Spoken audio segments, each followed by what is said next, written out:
आमे आपण माध्यम कहीदेवाक चाहूँ जे आसंता गुरुवार दिन माने पर दिन आमे जिलापाल अफिस सामने दिन 12टा बेले एक विक्षोभ सभा प्रदर्शन करूँ। सबु वर्गर लोक ए सामिल हेबे, सबु प्रकार राजनैतिक दलर सदस्य, सबु संगठन कर्मकर्ता माने जिला वकिल संघर नेतृत्व में विद्युत अनुष्ठान कमिटी आवाकत्व जो प्रतिवाद सभा आम करूँ। निश्चिंत भाव जिला प्रस्तावित करूँ। टीपी शेड्यूल मनमुखी कार्यक्रम जेपर्यंत ढेंकानाल बंद न कर आंदोलन जारी रही जिलावासी आम जनवाक चाहूँ।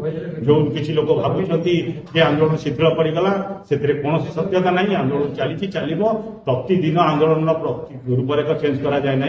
ता मध्य किसी टाइम देवाक पड़े, टाइम गैप देवाक पड़े, कारण आम आभिमुख्य स्पष्ट कर मन में आसंता गुरुवार दिन जो आम करूँ आपण माध्यम समस्त उपभोक्ता भाई मैंने जो मैंने टीपी शेड्यूल अत्याचारित होती समस्त अपील करूँ। समस्ते आसिक दिन 11:30 सुधा जिलापाल अफिस सामने एकत्रित हूँ। आम से मेसेज दबा टीपी शेड्यूल को जे वर्तमान आंदोलन घरे आम राजरास्ता को ओल्लई सारूनी घर भर सीमित रखुनी।